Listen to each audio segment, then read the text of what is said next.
Olá, irmãos, bom dia, a paz do Senhor Jesus a todos vocês, aos amigos, a todos que ouvirão essa pequena meditação. Mais uma vez, Deus permite estar aqui para compartilhar a sua palavra com os irmãos. E Deus, eu estava nessa tarde meditando, vendo tudo o que está acontecendo, as notícias, tantas mortes, tantas internações, e Deus me levou me deu uma palavra. Comecei a ler a Bíblia e Deus me direcionou e no livro de Efésios, capítulo 5, que eu quero compartilhar com vocês a respeito do discernir o tempo. Que tempo é esse que nós estamos vivendo? Tempos difíceis, tempos de lutas, tempo de luto, tempos de enfermidades, tempos de desespero para muitos, tempo de desesperança para outros, tempos de acomodismo ou tempo dos cristãos estão com a interrogação, sem saber as coisas que estão acontecendo no mundo e chegando muito próximo de nós, às vezes chegando até na nossa casa. Mas eu quero falar um pouquinho desse tempo, da forma que Deus me revelou, ou revelou ao meu coração.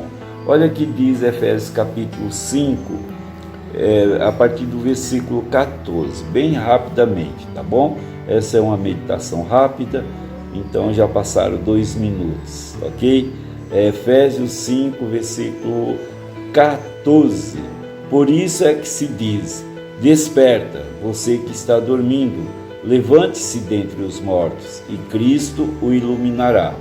Portanto, tenha cuidado com a maneira como vocês vivem, e vivam não como tolos, mas como sábios, aproveitando bem o tempo, porque os dias são maus.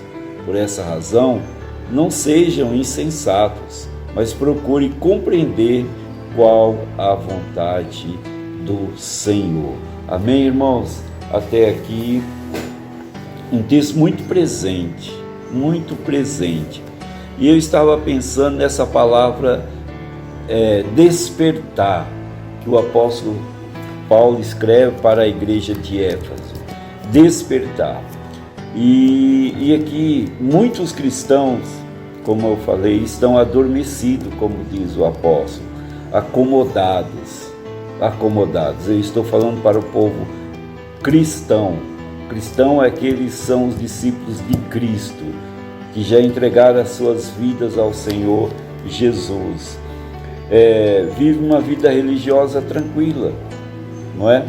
E estão tão voltados para si mesmo que até esquecem a sua verdadeira identidade, a tranquilidade de tempos passados. Não esqueceu ou esquece a sua marca maior, que é Jesus. Quem é a nossa marca maior? É Jesus, o Filho de Deus.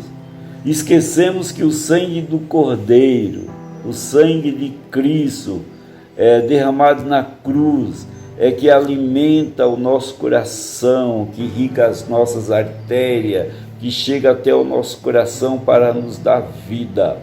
Muitos esqueceram disso e esquecem disso, não é? Não se assuste, olha o que diz Apocalipse capítulo 3, só para os irmãos entenderem um pouquinho aquilo que o Espírito Santo quer falar. Deixa eu ler aqui, Apocalipse 3, a partir do versículo 1. Ao anjo da igreja em Sardes escreve: essas coisas diz aquele que tem os 7 espíritos de Deus e as 7 estrelas. Conheça as tuas obras, que tem nome que vives e estás morto. Olha o que diz. Segundo, ser vigilante e consolida o resto que estava para morrer. que estava para morrer, porque não tenho achado íntegras as tuas obras na presença do meu Deus. Lembra-te, pois, do que tens recebido e ouvido, guarda-o e arrepende, porquanto se não vigiarei, virei como ladrão, e não conhecerás de modo algum em que hora virei contra ti. É muito, muito, muito forte o que diz Apocalipse. Desperta tu que dormes, diz o texto, o apóstolo Paulo. Aí vem João e escreve, diz o Senhor, conheça as tuas obras que realiza. Pensa que está vivo, mas está morto, diz Apocalipse. Então pensa que está vivo, mas está morto. Quantos cristãos mortos, né? Perderam a alegria, né? E Apocalipse fala mais, as obras que você realiza não são íntegras na presença do meu Deus. Olha, não é o pastor Everaldo que está falando, não. E eu não estou falando somente para a minha igreja.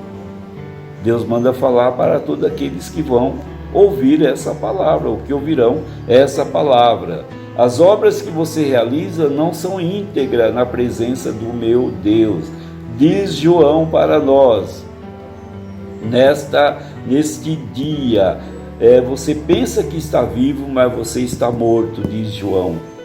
É muito sério, por isso que Paulo fala, desperta, vem João e escreve sobre isso, porque há cristãos que chegam no ponto de suas vidas que não precisam mais de ninguém, não é?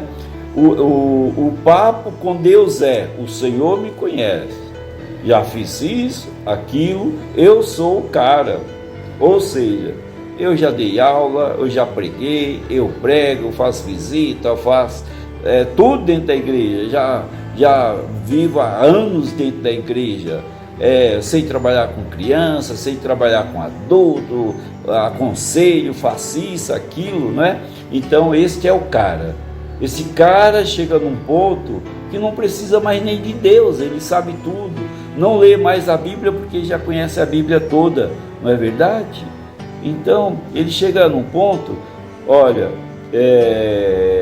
as obras que realiza não são íntegras, mecânica, faz por fazer, talvez recebe um convite aqui, ali, não é? A Bíblia já li várias vezes essas pessoas, conheço todos os temas, sou líder reconhecido por todos me aplaudem quando eu falo, ou prego bem, muito melhor do que os pastores, não é? Nem pastor sou, mas conheço muito mais a Bíblia do que eles, não é? No culto, quando o pregador, não precisa ser o pastor oficial, quando o pregador anuncia o texto da mensagem, já reclama, já sei sobre o que vai falar, já li isto antes, né? O cara já conhece tudo a Bíblia, ele já sabe antes do Espírito Santo falar, ele já sabe. A igreja está assim, pessoas mortas no seu raciocínio, pessoas soberbas diante de Deus. Na escola bíblica dominical, só vou se for para dar aula. Quantos você conhece nessa situação? Só vou se for para dar aula.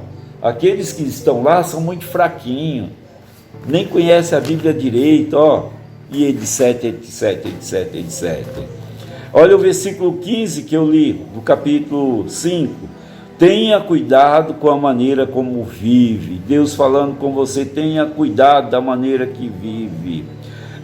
Quem está falando Deus, através do Espírito Santo, usando Paulo para nos alertar, irmãos, nesse dia, chamar a nossa atenção, ter cuidado. Pode significar que estamos em perigo, estamos caminhando à morte, ter cuidado é isso, é um alerta de Deus, é o chamado de Deus, preste atenção, pare, ouça o Espírito Santo. Ouça o Espírito Santo, ajoelhe, se humilhe diante do Senhor. E diz o texto, busque sabedoria em Deus, não seja tolos. Os tolos é os que sabem tudo. Os tolos são os que não precisam de ninguém. Os tolos acham que são autossuficientes, andam sozinhos, vão na igreja quando quer, dá dízimo quando quer, ora quando quer, lê a Bíblia quando quer, porque sabem de tudo.